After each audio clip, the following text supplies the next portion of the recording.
नमस्कार, मैं विशाल कुमार और आप देख रहे हो B mission TV YouTube channel को। आज हम आपके बीच यूपी की सियासत से जुड़ी इस वक्त की सबसे ज्यादा बड़ी खबर को लेकर हाजिर हुए हैं। इस वक्त की सबसे ज्यादा बड़ी खबर को हम विस्तार से समझाएंगे, एक महत्वपूर्ण विषय पर भी बातचीत करेंगे, कुछ सवाल आपके बीच रखेंगे, उनका जवाब आपको कमेंट बॉक्स में देना है।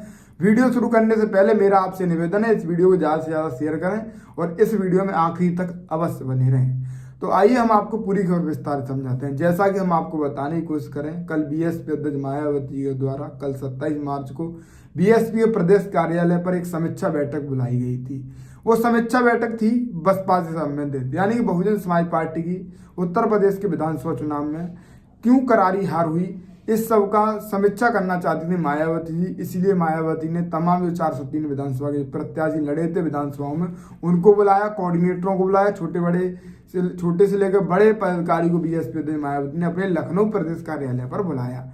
और जो 27 मार्च को जो समीक्षा बैठक होनी थी हुई, यानी आज तो 28 मार्च है और 27 मार्च को जो समीक्षा बैठक हुई थी, 27 मार्च का इंतजार तमाम बहुजन समाज पार्टी के चाहने वाले, बहुजन समाज पार्टी का जिस तरीके से ग्राफ गिरा है, उस ग्राफ को देखने के बाद जो व्यक्ति दुखी हुए थे वो ये उम्मीद लगाए हुए थे कि मायावती इस समीक्षा बैठक में कोई बड़ा फैसला लेंगी, बहुजन समाज पार्टी के लिए कोई बड़ा ऐलान करेंगी, कोई जयप्रकाश सिंह को शामिल कर सकती हैं, मायावती खुद ये ऐलान कर सकती हैं कि बहुजन समाज पार्टी को मजबूत करने के लिए मैं खुद मैदान में आ सकती हूँ।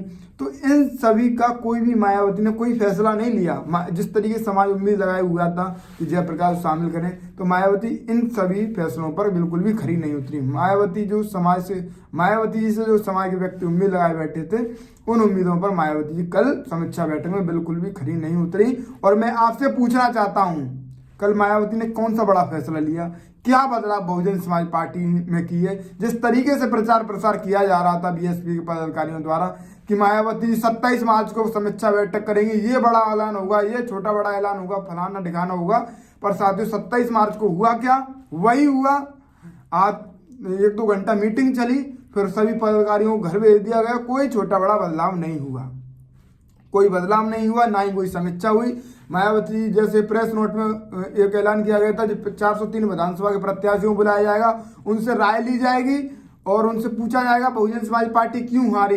जब जब प्रत्याशी जो 403 विधानसभा से जो गए थे उस मीटिंग में शामिल होने, जब हमने उनसे प्रत्याशियों से पूछा कि मायावती ने आपसे क्या पूछा, तो प्रत्याशियों को क्या कहना था आपको पता है? प्रत्याशियों को साफ सीधा कहना था कि मायावती जी ने तो किसी से कुछ नहीं पूछा, मायावती जी ने अपनी बात रखी, जो कुछ भी छोटे बड़े ऐलान कर रहे थे वो करे, पर साथियों जो ऐलान करने चाहिए थे हकीकत में वो नहीं किए।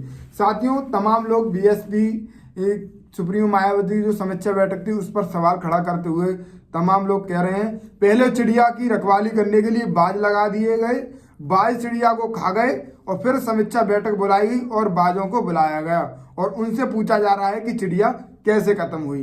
साथियों जिन लोगों ने बहुजन समाज पार्टी को खत्म किया, अब उन्हीं को बुलाकर यह पूछा जा रहा है कि बहुजन समाज पार्टी का कैसे ग्राफ गिरा, बहुजन समाज पार्टी कैसे खत्म हुई। साथियों गलत को गलत कहना होगा और सही को सही कहना होगा। अगर आप गलत का विरोध नहीं करोगे तो हर समय जो जिस तरीके जो स्थिति बनी हुई है ये स्थिति बनी रहेंगी। अगर आप अपने समाज का भला चाहते हो, अपनी जो बहुजन समाज पार्टी जो है उसका भला चाहते हो, तो उसमें जो गलत हो रहा है, जो गलत पदाधिकारी हैं, उनका विरोध आपको करना पड़ेगा। साथियों कल की मीटिंग में ज़्यादा से ज़्यादा हुआ ये, कोऑर्डिनेटरों को हटा दिया गया। बसपा का जो फाइनल फैसला हम आपको बताने की कोशिश करें, कोई भी बड़ा बदलाव नहीं हुआ हमारे हिसाब से। भीम राजवरी प्रदेश अध्यक्ष रहे, यूपी में 3 प्रभारी लगेंगे, मुनकाद अली, विजय प्रताप और राजकुमार गौतम, ये 3, और आकाश आनंद को बनाया गया है राष्ट्रीय कोऑर्डिनेटर। आकाश आनंद को पता नहीं क्या सोच समझ के ये बड़ी जिम्मेदारी दी है। आकाश आनंद पता नहीं कभी भी बहुजन समाज पार्टी के उत्तर प्रदेश में चुनाव हो गए, आज तक किसी भी प्रचार में नहीं दिखे, ना ही किसी मंच पर दिखे। पता नहीं उन्हें क्या सोच समझ कर राष्ट्रीय कोऑर्डिनेटर बनाया है। राष्ट्रीय कोऑर्डिनेटर जैसी मायावती ने आकाश आनंद को बनाया, वैसे विरोध शुरू हो गया। सोशल मीडिया पर यह भी वायरल होने लगी कि बहुजन समाज पार्टी से मायावती इस्तीफा दें, राष्ट्रीय अध्यक्ष पद से मायावती इस्तीफा दें। ये ट्विटर पर ट्रेंड चलने लगा साथियों, क्योंकि जो उम्मीद 27 मार्च की समीक्षा बैठक से लगाए बैठे थे, उस समीक्षा बैठक में किसी भी प्रकार का कैसा भी सही व सटीक व कठोर फैसला मायावती के द्वारा नहीं लिया गया। तो साथियों, इससे समाज के व्यक्ति काफी ज्यादा नाराज हैं, काफी ज्यादा रुष्ट हैं, क्योंकि मायावती के द्वारा कोई भी बड़ा फैसला नहीं किया। फिलहाल के लिए पूरा संगठन पहले की तरह ही काम कर रहा है और करेगा। प्रभारी व्यवस्था जारी रहेगी, जिला अध्यक्ष बने रहेंगे। अन्य राज्यों की तरह 3 दिन शीर्ष प्रभारी अब यूपी में भी रहेंगे। साथियों, काफी ज्यादा बड़े दुख के साथ मुझे कहना पड़ रहा है कि बहुजन समाज पार्टी में 27 मार्च को जो समीक्षा बैठक हुई, यानी कल, उनमें जो ऐलान होने चाहिए थे, जो फैसले लेने चाहिए थे, उनमें से समाज की जो मांगें थी, उन मांगों को एक भी मांग को नहीं मांगा गया। जयप्रकाश की लगातार मांग हो रही थी, जयप्रकाश को राष्ट्रीय कोऑर्डिनेटर बनाया जाए। जैसे जयप्रकाश को राष्ट्रीय कोऑर्डिनेटर ना बनाया जाता तो उनको बसपा में शामिल ही कर लिया जाए। ना तो जयप्रकाश सिंह को बसपा में शामिल किया गया, ना ही कोई बड़ा सख्त कदम उठाया गया। तो साथियों, किस बात की हुई कल समीक्षा बैठक? ना ही किसी प्रत्याशी से पूछा गया कि आप अपनी विधानसभा में क्यों हारे, क्यों नहीं हारे।